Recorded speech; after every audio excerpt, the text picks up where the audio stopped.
I'm gonna start with a quote from Hannah Arendt. I'm not necessarily a fan of much of her work, but I think this quote is powerful. And she wrote that society confronted with political, economic, and legal equality for Jews made it clear that none of its classes was prepared to grant them social equality, and that only exceptions of the Jewish people would be received. Jews who had heard the strange compliment that they were exceptions, exceptional Jews, knew quite well that it was this very ambiguity that they, the Jew, and yet presumably not like the Jew, which opened the doors of society to them. So some Jews were accepted. They desired this kind of intercourse. They tried, therefore, to be and yet not to be Jewish, which reminds me, if anybody studied Du Bois and double consciousness, so to be and yet not to be Jews. The seemingly paradox had a solid basis in fact. What non-Jewish society demanded was that the newcomer be as educated as itself, and that although he not behave like the ordinary Jew, he be and produce something out of the ordinary, since, after all, he was a Jew. So it's this I think speaks to many people who entered into various institutions, higher education, and other institutions in society. And in a sense, to be a minority, to be a racialized minority, there's this notion of Du Bois where you have double consciousness. And I think this is also speaks to the Jewish experience historically, as they were integrated into European society a century and a half ago, and the reaction to it culminating in the Holocaust. And I think still, Jewish people, if you're reading the news feeds from universities today, what's happening at CUNY, what's happening at Princeton, that Jewish students and faculty are being labeled increasingly in academia, and it's becoming more and more difficult for Jewish people to be in these institutions as Jewish people. Anti-Semitism is a complex and at times perplexing form of hatred. Some observers, like Robert Wistrich, called it the longest hatred. It spans centuries of history infecting different societies, religious, philosophical, and political movements, and even civilizations. In the aftermath of the Holocaust, some have argued that anti-Semitism illustrates the limitations of enlightenment and modernity itself. Manifestations of anti-Semitism occur in numerous ideological-based narratives and constructed identities of belonging and of otherness, such as race, ethnicity, as well as nationalist and anti-nationalist movements. In the contemporary context of globalized relations, it appears that anti-Semitism has taken on new, complex, and changing forms that need to be decoded, mapped, and exposed. The academic study of anti-Semitism, like prejudice more generally, has a long and an impressive historical and intellectual history of research.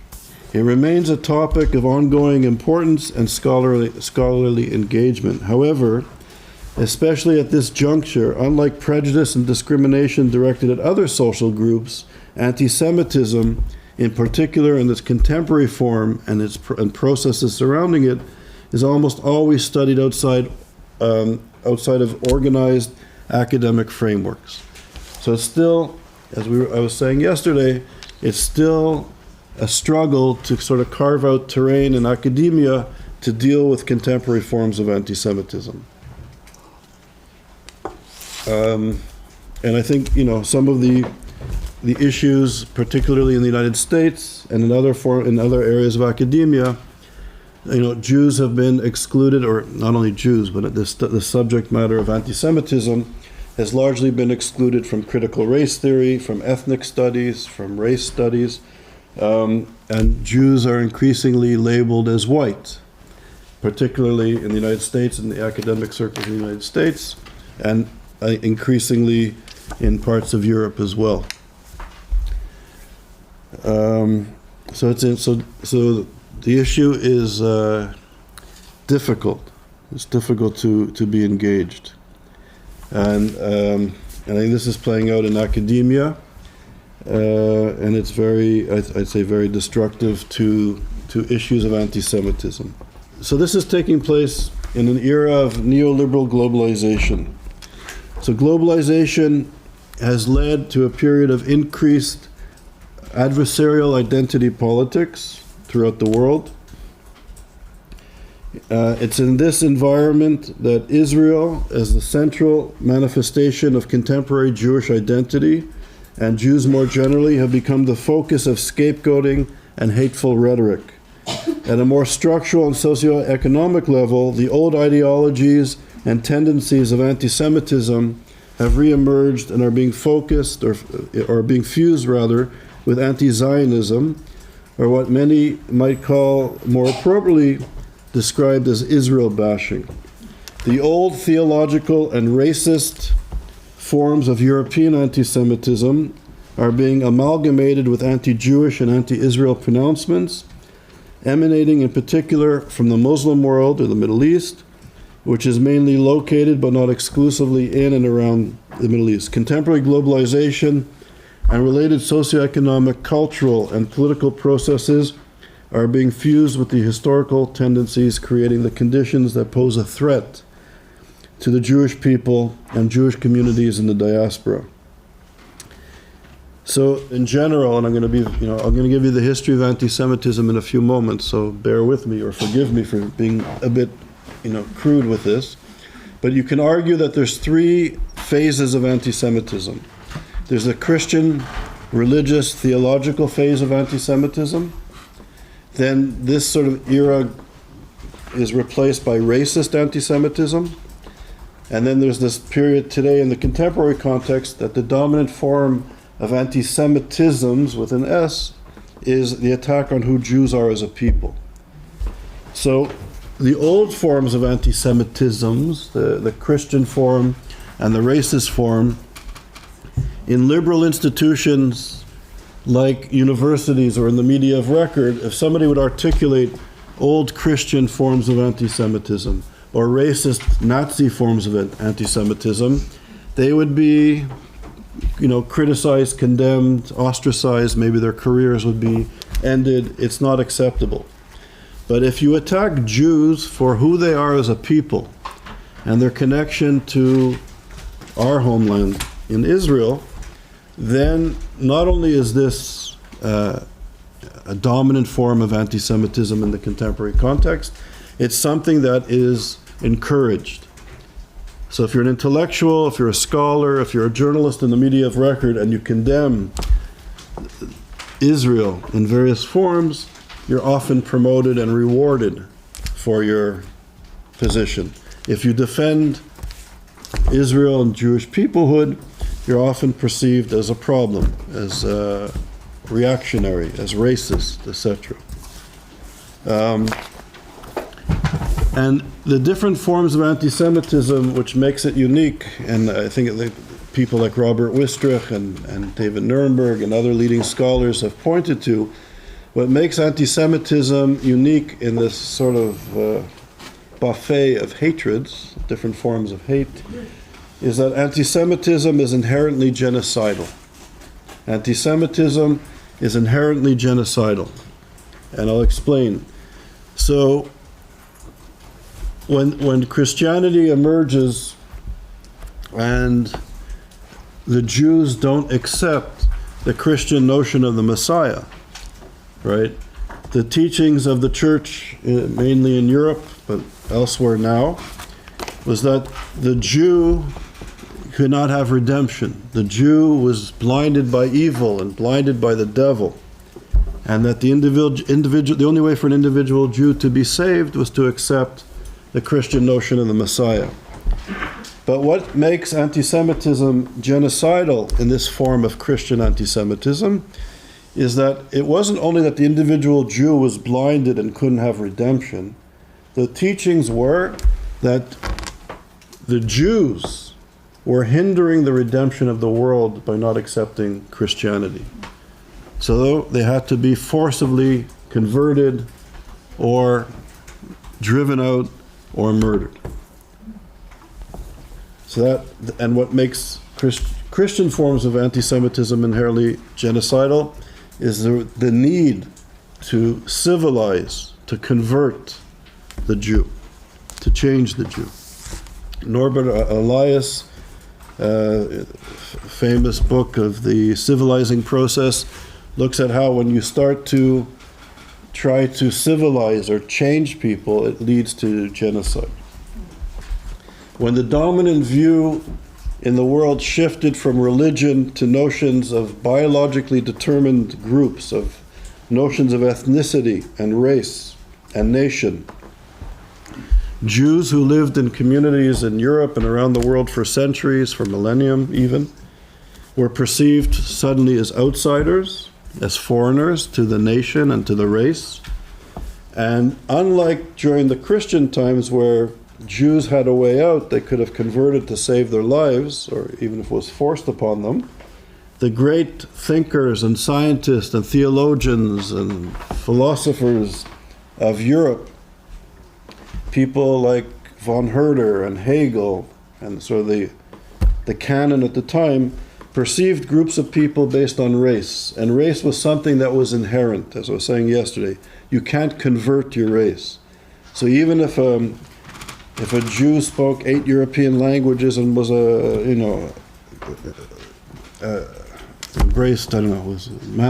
mastered classical music and language and education, they were still racially defined as other, as Jewish. And there was no escaping this sort of identity based on the philosophy and thinking of Europe at the time. So as Jews were being emancipated and accepted in places like Germany and France, the reaction to defending the purity of the white Aryan race and nation was to eliminate the Jew. Couldn't convert them, so you had to eliminate them. You had to murder them. The mission of the Nazis was literally to kill every Jew in the world. They were even sending expeditions there were a few Jewish people apparently near the Arctic Circle, and they sent a battalion of Nazis to go find them to eliminate them. So the goal was the complete extermination of the Jewish people to save the race, the white race and the Aryan race. So this is sort of racist anti-Semitism. And today, the dominant form, we're living in this sort of notion of hybridity and postmodernity, and the Jew is now being attacked for who we are as a people. So the connection that we have to our homeland, despite the fact that it's in the Old Testament, it's in the New Testament, it's in the Quran, and Jews have been there since time immemorial, we're perceived as white colonial apartheid supporters from the postmodern perspective. And as I was saying yesterday, the political Islamists, the reactionary social movement that emerges about a century ago in Egypt, the Muslim Brotherhood was created as a reaction to British colonialism, as a response to British colonialism, and they fused a very narrow understanding of Islam with European genocidal anti-Semitism. And the Brotherhood sort of branches out into the region. So they're the sort of the roots of radical Islam. So you have the intellectuals, Qutb and al-Banai, the founding fathers of Muslim Brotherhood philosophy and ideology.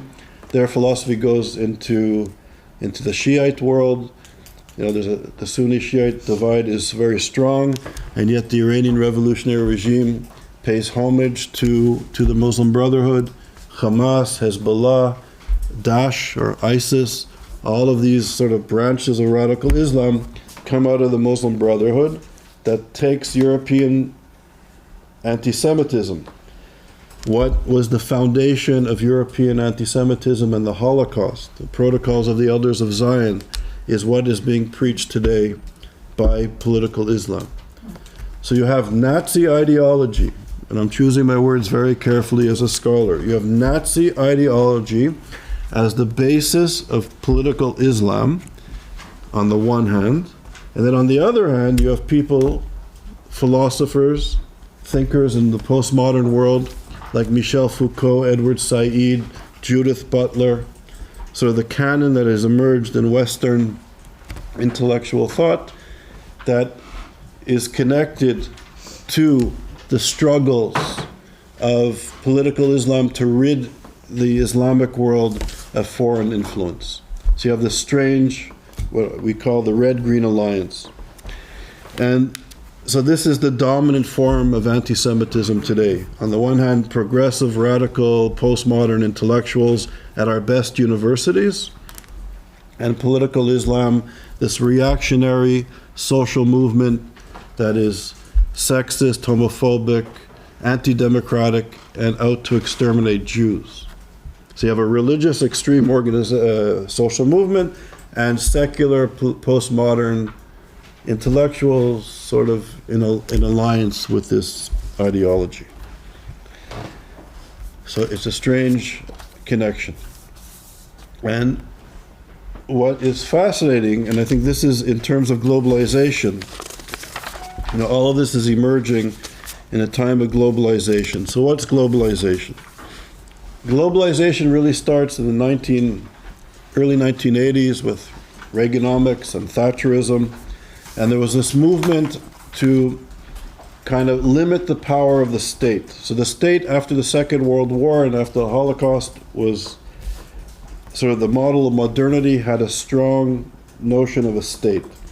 And the state was created in the ashes of the Second World War, which was a catastrophe, not just to the Jewish people, but to Europe, the European infrastructure, society, economic foundations was destroyed in the war. And there was a sense that the war was caused because during the First and Second World War, there were so many people in Europe that were marginalized from the economy, from political institutions. There was a tremendous poverty and dislocation, political, economic, and cultural dislocation. And this was the condition that was fertile for reactionary nationalist movements to emerge. So Hitler emerges during a time when people were quite desperate, right? And he spoke to desperate people who were marginalized, living in poverty, unemployed, and the Nazis had the scapegoat of the Jew.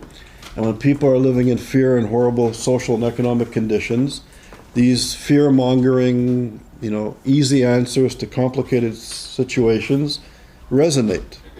We're beginning to sort of see this perhaps again.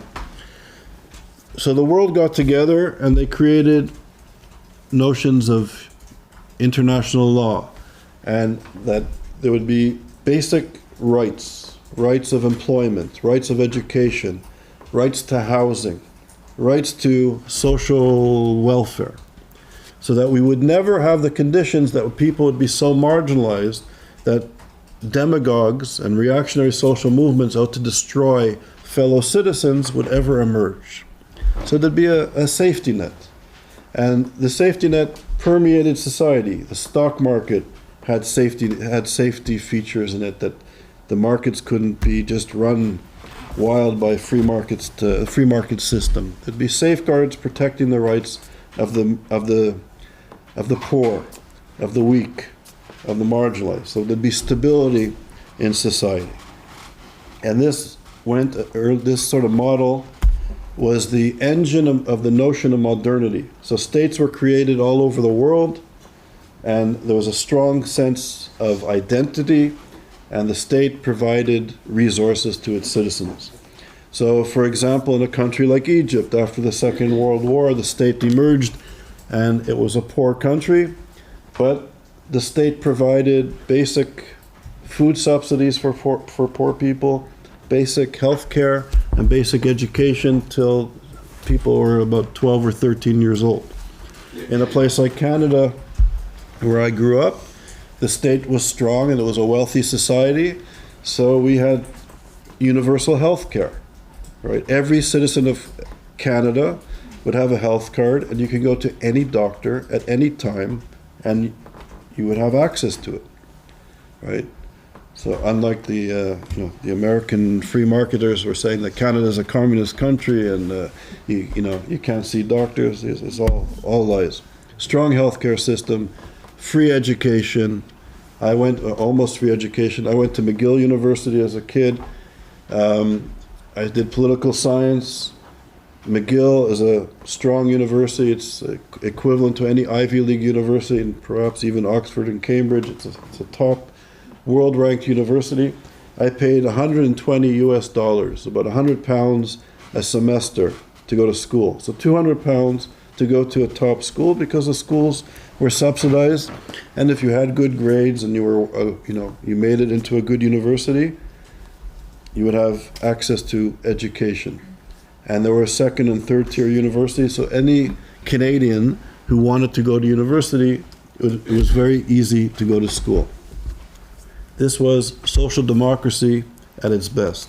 So a wealthy country was able to afford excellent healthcare and education, and even poor third world countries were trying their best to ensure that every citizen had basic necessities covered.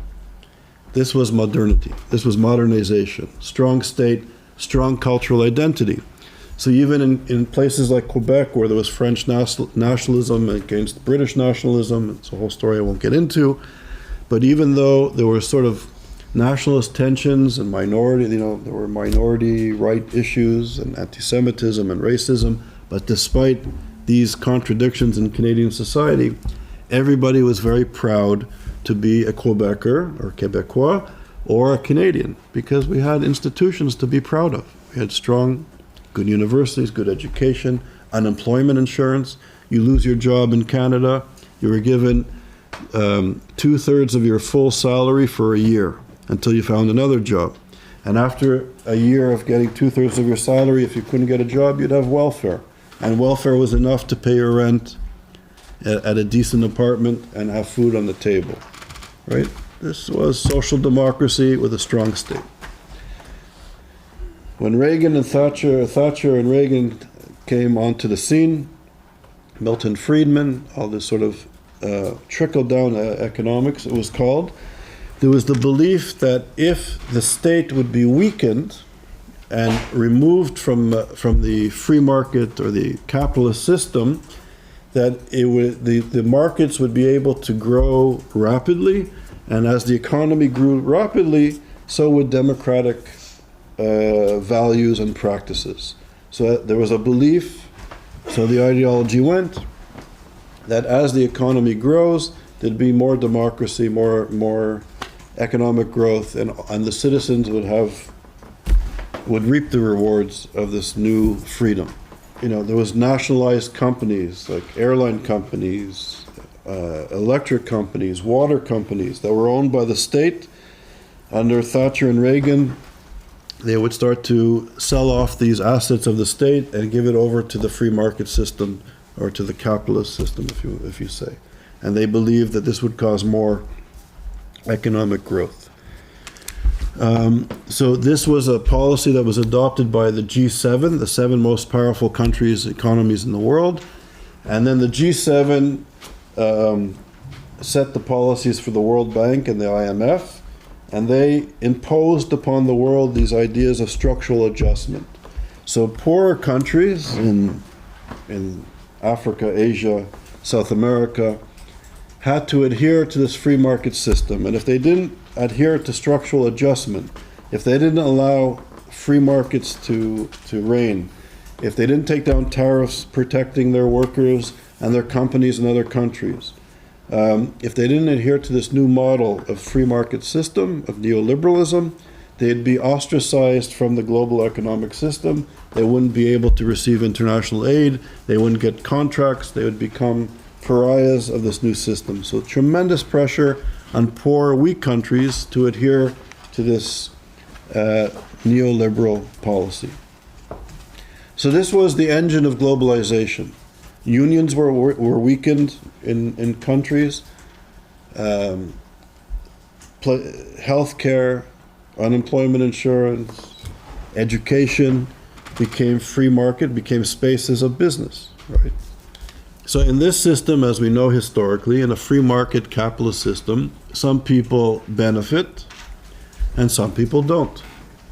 So an inherent part of capitalism is that some people are on the receiving end of globalization of capitalism and some are on the initiating side of capitalism.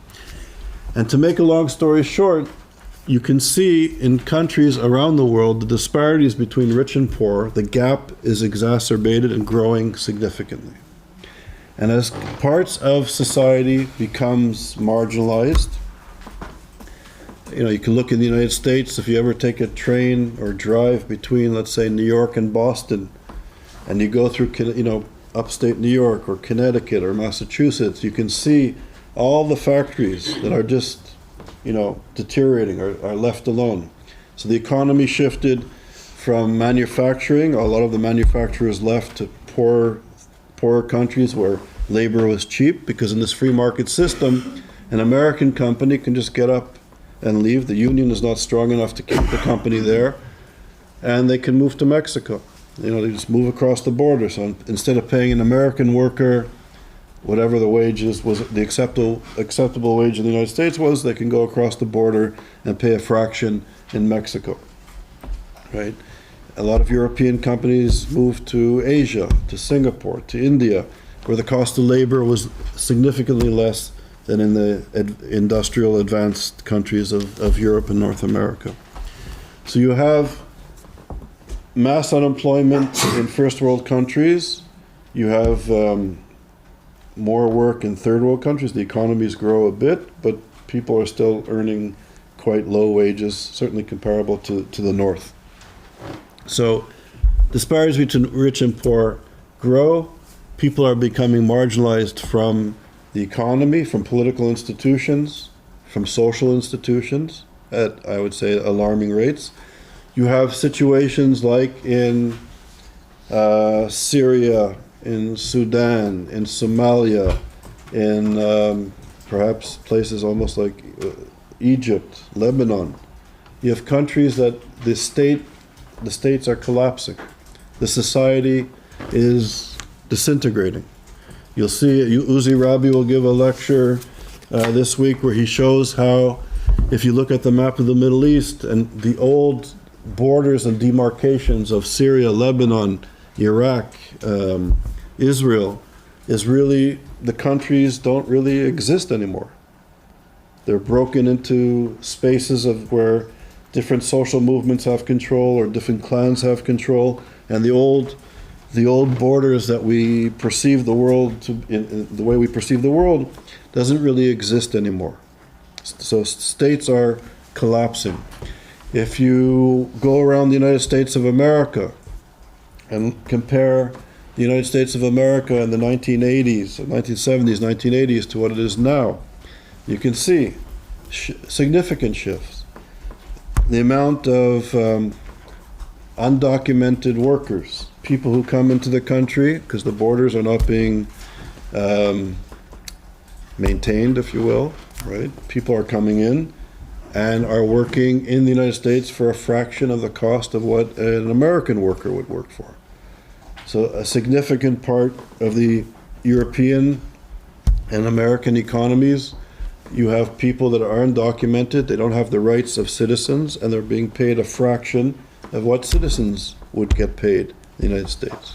So you have different tiers of employment, you have different tiers of citizenship and of rights. You walk around any American city and look at the wealth and the opulence, and then 5 minutes down the road in the next neighborhood, you see homelessness, you see chronic unemployment, the disparities in nutrition. Wealthy areas having access to all kinds of amazing foods from around the world that are healthy, and in other parts of cities, people don't have access to fresh fruits and vegetables and are eating fast food that is, very cheap but very unhealthy. So, and then in this space, you could even see in the United States, people like Donald Trump appealing to the marginalized, appealing to people who have lost out in this sort of shift in the economy. Families that had good working class jobs and, a head of a household could support a family 30, 40 years ago. It doesn't really exist anymore. So, as vulgar as Trump is and as dangerous as he is appealing to a significant part of American society that is marginalized. Right? And you can see this in Hungary, you can see this in other parts of the world where in France, the eruption of the dispossessed last month to police brutality. You have swaths of urban populations that are dispossessed in this sort of neoliberal situation. You have mass migration from, you can trace this, for example, the case of Syria during the civil war in Syria, which was horrific. You can see, millions of migrants going through Turkey, and Turkey turning on and off the tap of migration, based on the benefits he would get from the European Union. Erdogan, Muslim Brotherhood supporter, allowing refugees to flow into Europe, and then the backlash in Europe, the sort of the nationalist backlash in parts of Europe to this migration. So on the one hand, you have increased nationalism and xenophobia as a part of this sort of free market neoliberal world that we live in. And I think it's within this context that we have the reemergence of anti-Semitism. And Elie Wiesel always taught that anti-Semitism is the early warning system. It's the early warning system to what is impacting on society. So, on the one hand, the nationalists appealing to the dispossessed often use anti-Semitism or xenophobia and racism and other sort of nationalist jingoism to appeal to the dispossessed. You have the radical left that also uses anti-Semitism and anti-Jewish peoplehood, and you have political Islam. So you have extremist social movements attacking the weakening center of society. And I think it's in this context that anti-Semitism emerges. So I think in this sense, there's sort of a crisis of modernity. So modernity is this, after the Second World War, this notion that there was strong state, strong national identity, and through this sort of model, there'd be economic development, and that all citizens would eventually, through development, have success and more access to goods and services. So that we're now in the sort of the crisis of modernity. So it's in this context that the modernity refers to the process that led to the emergence of the specific and distinctive characteristics of modern society. So modernity does not simply refer to a phenomenon of the contemporary origin. It possesses an analytical and conceptual value that embodies the defining characteristics of modern society. So according to Stuart Hall, modernity is the dominance of the secular forms of political power and authority and conceptions of sovereignty and legitimacy, operating within fixed territorial boundaries, which are often characteristic of large, complex structures of the modern nation-state. A monetized exchange of economy based on large-scale production and consumption of commodities for the market, extensive ownership of private property, and the accumulation of capital. It also refers to the decline of the traditional social order with its fixed social hierarchies and overlapping allegiances, and the appearance of a dynamic social and sexual division of labor. In modern capitalist societies, this was characterized by new class formations and distinctive patriarchal relations between men and women. It also refers to the decline of a religious world view typical of traditional societies and the rise of secular materialist culture, exhibiting these individualistic, rationalist, and instrumental impulses that is now familiar. So we can see all around that these elements, fundamental elements of modernity, are essentially in some spaces eroding and in other spaces collapsing. I was speaking to Yossi earlier about the Israeli context. And I think, Israel is not immune from this sort of these global processes. And you see within Israeli society also the emergence of these tendencies or these challenges to the secular national state. So there is, in a sense, this economic, social, and cultural process, and it's in this context that anti-Semitism is re-emerging in society. So I think, in a sense, what I'm arguing here is that a lot of the work on anti-Semitism is descriptive. People are doing amazing work, for example, of looking at how in American universities, students and faculty, Jewish students and faculty, are under threat. That there's scholars that are emerging at good universities and they're teaching horrible things about Jewish people. Horrible things about Israel. Dehumanizing Jews, dehumanizing Israel. And they describe it very well. But what I'm arguing is that why is this happening? Why is this taking place now? What are the economic, social, and cultural processes that are giving rise to these conditions in which anti-Semitism is re-emerging, and I think in a very dangerous way, and other forms of bigotry, of xenophobia, of racisms, of other forms of discrimination emerging in this context. And I think we have to, in my view, have a very significant interdisciplinary conceptual framework to understand these processes, and not just to be descriptive. And this is why, at ISGAP, we're trying to bring together people from different disciplines and different perspectives that can sort of plug in their area of expertise into this framework to understand why this is happening. Not just what is happening, but why it's happening. And I think if we understand what's happening and why it's happening, we can start to develop, hopefully, some, remedies or to develop solutions to this crisis. So this project I'm, starting with Imani on Jewish consciousness, I think, and this is what Emmanuel Castells, a great urban sociologist and thinker, argues, that in this space of globalization, in this sort of processes of globalization, economic, social, and cultural processes of globalization, there's a struggle to have economic power and political power. And workers or people are sort of losing this struggle.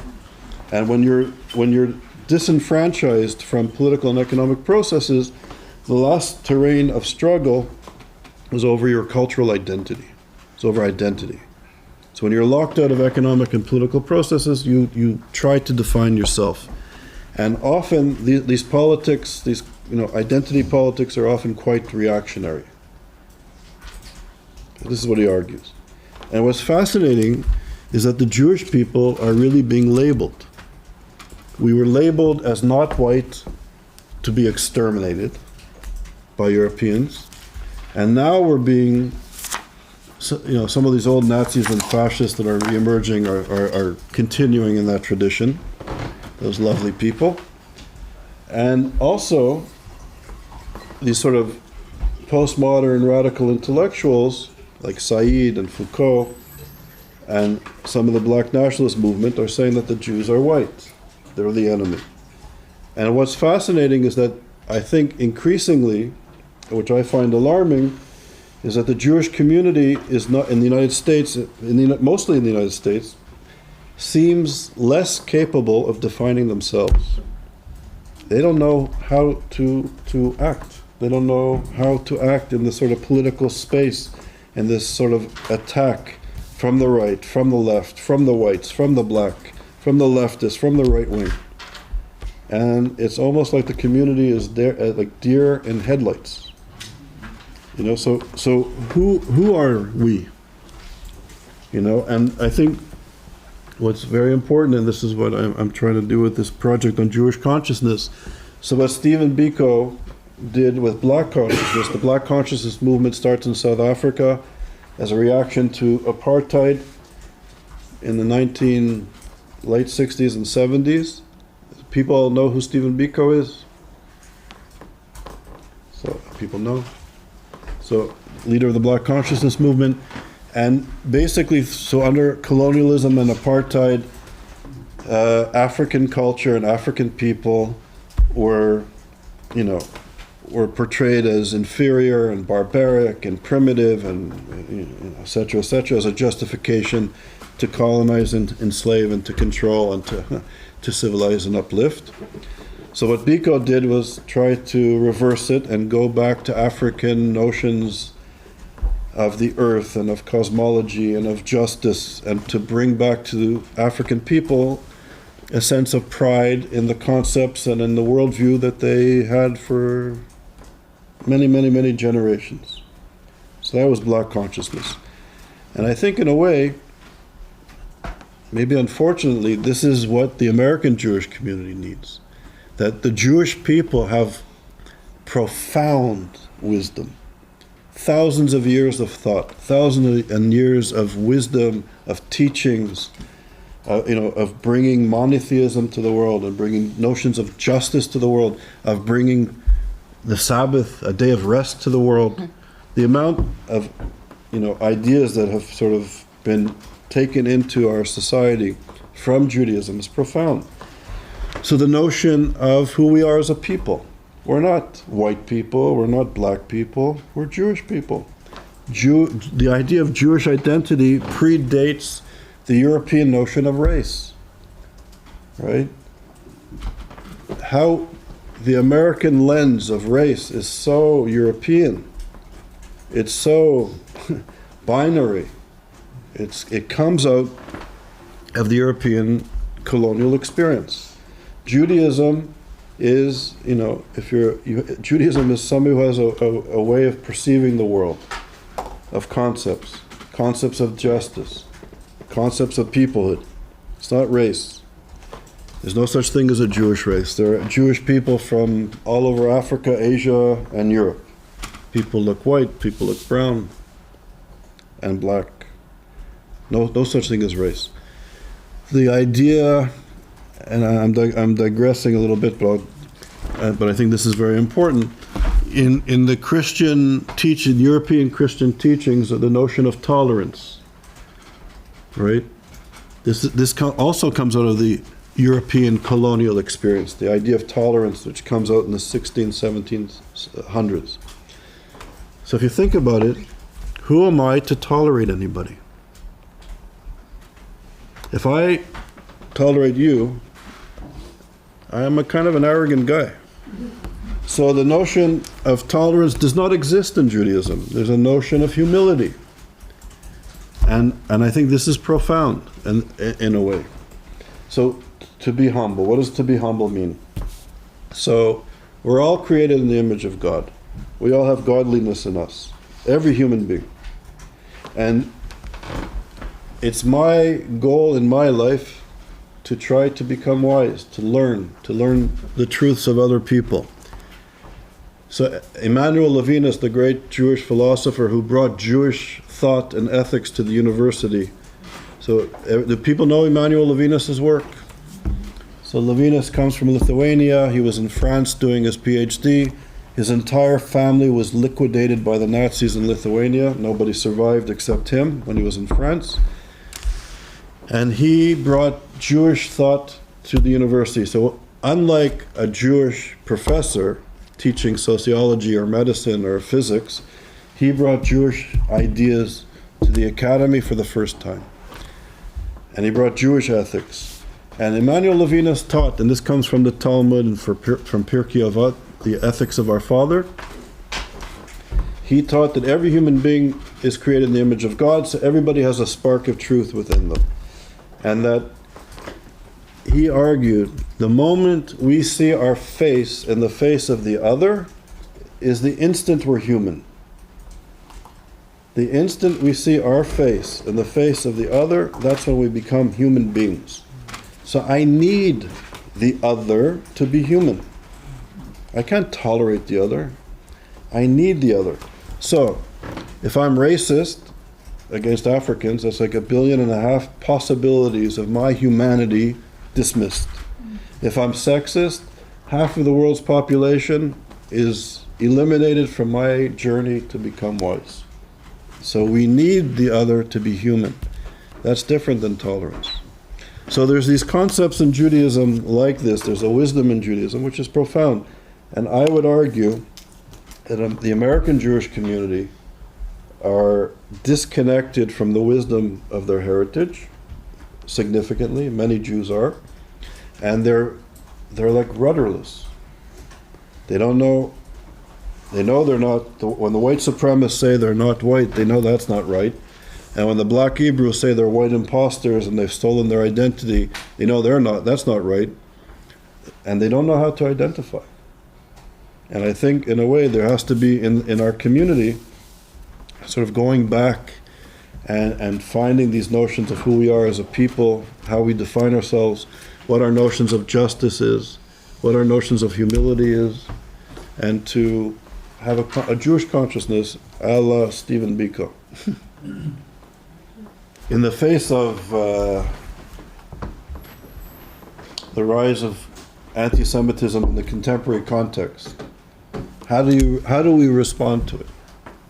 And I think, in a way, the sort of the black consciousness movement, to me, and Stephen Biko and what he was trying to do with his colleague, his comrades, is very important, because particularly for American Jewry, because I think they are confused and a little lost.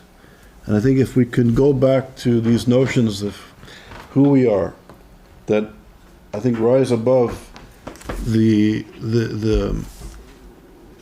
definitions that are being, the definitions of who Jews are being put upon them by the right, by the left, by the whites, by the black, that Jews should come up with a response based on our wisdom, not on the phenotypical features and the politics of the day. So that's what I'm trying to argue. So I think anti-Semitism is deep. Yeah.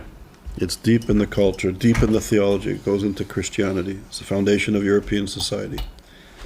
And then it shifts to, to von Herder, who said that race was inherent to people, referring to Jews. Hegel had this sort of ladder of, sort of this racial hierarchy of consciousness, the ladder of consciousness, where Jews were distinguished as something separate, and white people, European people, are at the top of this ladder of consciousness, and African people are at the bottom.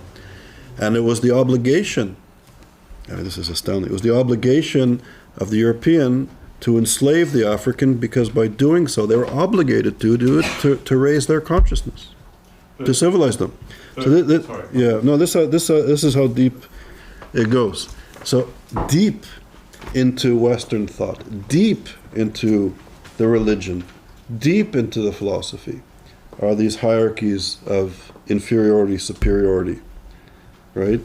And I'll just say very quickly, I was in Ghana. I was in one of these British slave forts, where the slaves were brought and then shipped out, and there was a holding area where slaves were kept in horrific squalor, with disease, with starvation, dead bodies, with live people, as they were sent out to the door of no return. On top of this holding cell, these holding cells, whatever jail, dungeons, you had a wood floor onto the next floor, which was the church. So you had Anglican, you had white Anglican Christians praying to their God, with a wood floor separating them from the dungeons, which you can hear the people. So Jews in Europe, Jews in Canada, were never perceived as being white. We were Jews. In the Canadian context, the founding fathers of Confederation, this is our Constitution, I'm quoting the Canadian Constitution, the founding fathers, not the mothers, the founding fathers of Canada were the people of British and French origin, and all others are considered other. So all the others were other, so the Jews were the Jews. In the United States, Jews were not considered white until the 1950s, 60s, 70s. But it's interesting. So you have these social movements now in the United States where white nationalists, some of them connected to the Trumpers, perceive Jews as a threat to the white nation, right? Like in Charlottesville and there's sort of manifestations of Nazis and fascists, and they're re-emerging. And then on the other hand, you have sort of black nationalist movement, the Black Hebrews and others that are saying that the Jews are the white people. The Jews are the epitome of white people. And of course you have the postmodern intellectuals that are also labeling Jews as white racists and white supremacists and apartheid supporters. So I think ethnicity and race are kind of interconnected, and they're European ideas that are connected. You know, ethnicity, as we understand it, is a form of, it's close to the notion of race. And I would argue that, say, in Jewish identity, although Jews are definitely, we're socialized in this reality of this economic, political, cultural reality in the West. So we internalize these ideas, as do indigenous people around the world. But in the Jewish case, no. I think we belong to a nation. And then the nation is not based on phenotypical features. It could be, yes, it's based on our ancestors for sure, and the land of our ancestors. But it's not based on, I think ethnicity and race are based on phenotypical features, which are not very significant to Jewish identity traditionally, using Jewish notions. 0.0000023 zeros, 1% of our DNA goes to phenotypical features. The color of our skin, the shape of our nose, the texture of our hair. And yet, we've been socialized to see the world based on these very, at some level insignificant part of who we are. Right? That's how we've been educated to see ourselves and each other. And it comes out, I think, largely out of the European colonial experience. Our ancestors are important, but then, somebody could become Jewish. And, if somebody converts to Judaism, it's as if they were at Sinai, receiving the commandments from God and Moses. So it's, the story, Suni and I have spoken about this, of Malcolm X going to the Hajj. And he's sitting in a tent with people who look white and people who look African, and they're sharing their tent and they're sharing their food from the same plate. And coming from the United States of America, he's blown away. So he realized that some people just don't see reality like Europeans and Americans. So there's different ways of perceiving, and I think, I brought some friends from the Innu Nation, northern Canada, what is now Canada, to Israel, and people have different ways of perceiving. The Innu people, indigenous people of parts of Canada, never perceived themselves as a race. There were people from the mountains, there were people from the lakes, but it wasn't racial identities. There's a crisis of modernity. There's an economic, cultural, and political crisis. And things are becoming undone. Things are sliding in all directions, as Leonard Cohen said. I think we see the rise of anti-Semitism, of nationalism, of xenophobia, and other forms of hatred around the world. And it's a difficult time. At one level, Israel is going through all sorts of problems, issues, crises, processes. But at the same time, I think when you're in Israel, there is an energy, and there are people. It's a vibrant Jewish homeland, nation, and I think that's incredible in and of itself. And I think in the American context, it's sort of, the conditions are very different, particularly in the United States, more so. I think even in Europe, European Jewish communities kind of have a strong sense of who they are. But I think in the American context, there's this need to kind of reconnect to these concepts that supersede these categories that are being imposed upon us of who we are, our sense of justice, our sense of purpose, the amazing, wisdom and concepts that we have. So there's a significant level of assimilation, right, and disconnection from Jewish culture, Jewish roots in the United States, which is accelerating. On the one hand, I think from the 1960s to around the last 10 years or so, the American Jewish community was doing well in education. They were being accepted to good universities. High schools that were predominantly Jewish were really feeding some of the best universities in the United States, some of the Ivy Leagues. And now, in the last 7, 8, 9 years, there is a tremendous shift that Jews are not getting accepted to universities. It's Yale, for example, was over 25% Jewish 10 years ago. Now it's about 6% Jewish. There was an article in Tablet magazine called The Vanishing Jew. So there's something going on in the United States that is troubling. The conditions that a lot of Jewish students are facing on campus in the United States is alarming. There was a study done by Barry Cosman that showed, he looked at issues of racism, sexism, and anti-Semitism. So African American students within a 1-year period at American universities, it was a small study, but I think indicative of what was going on. About 30% of African American students had experienced or witnessed some form of discrimination or a racist act. About 20% of women on campus experienced or witnessed a sexist act. Over 80% of Jewish Americans witnessed or experienced anti-Semitism at universities. So there is alarm in the community that anti-Semitism is increasing rapidly. Right. So the framework in universities of postmodern critical race theory and all that stuff that defines the Jew as white, apartheid, colonial, whatever, right, is repugnant. It's anti-Semitic. It comes out of, a tradition of Western thought that is deeply anti-Semitic. Okay, it's defining the other. It's taking away the voice of the other and defining it in the most repugnant way possible. So it's anti-Semitism. But as scholars, because these people are speaking in some sort of anti-Semitic framework, I don't think we can then shirk our responsibility to understand the economic and social and cultural processes that is shifting the world rapidly. It's changing society rapidly.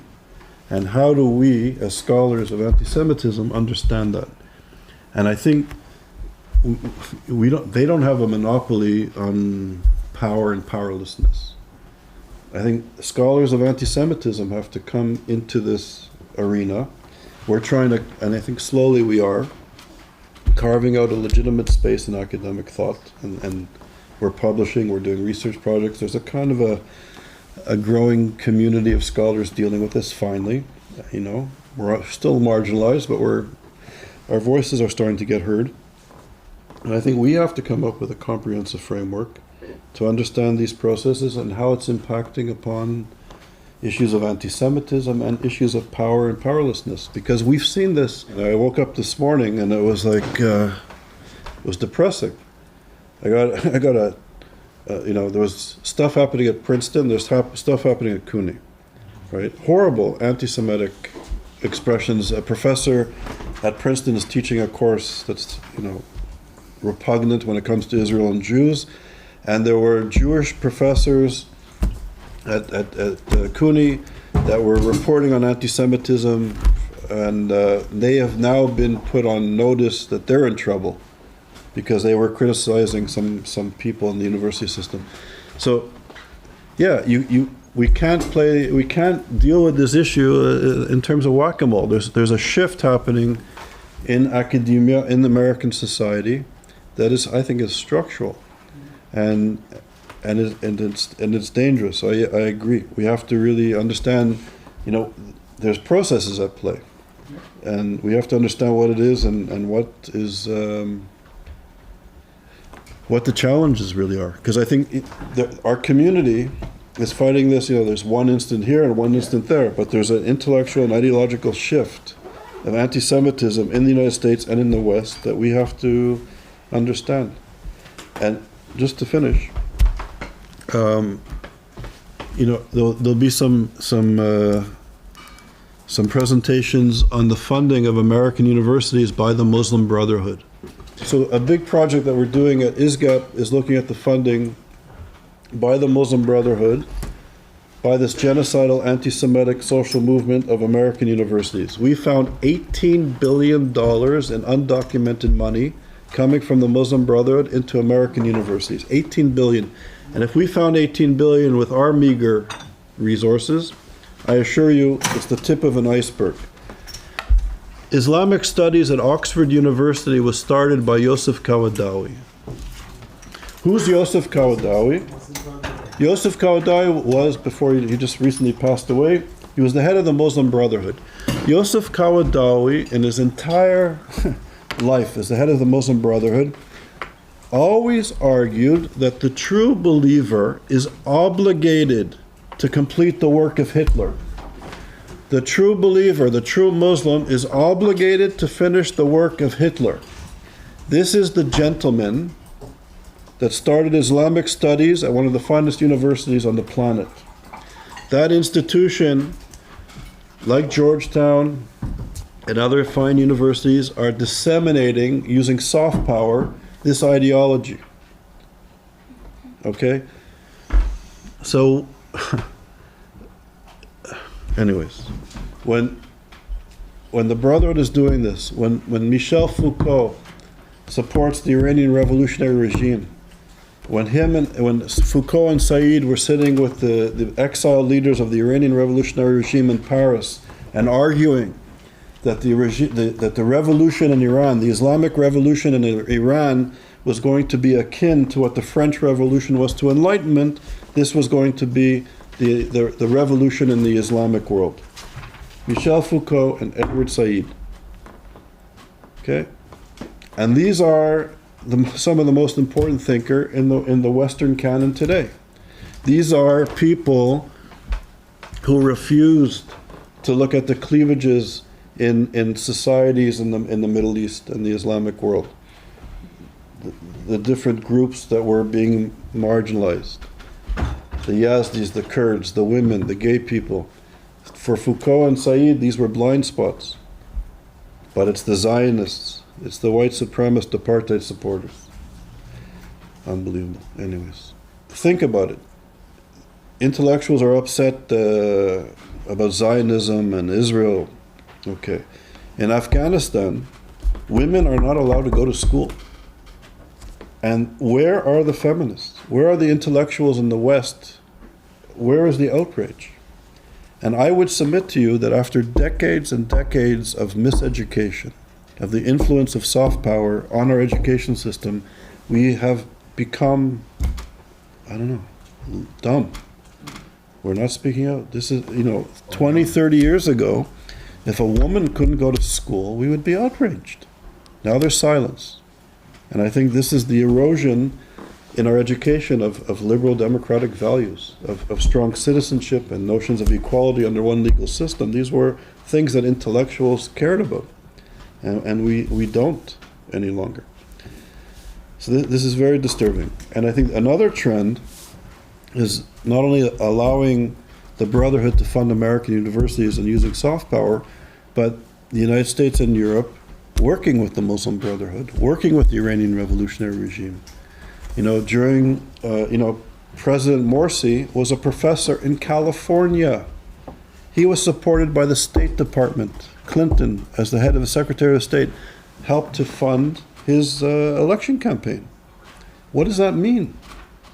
What does that mean when the American government is supporting the political campaign of a professor from California who's the head of the Muslim Brotherhood?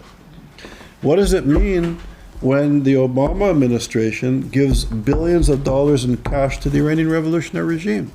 What does that mean? And then if you speak out against it in the American context, if you're criticizing the Democrats, then you must be a Republican. And if you criticize the Republicans, you must be a Democrat.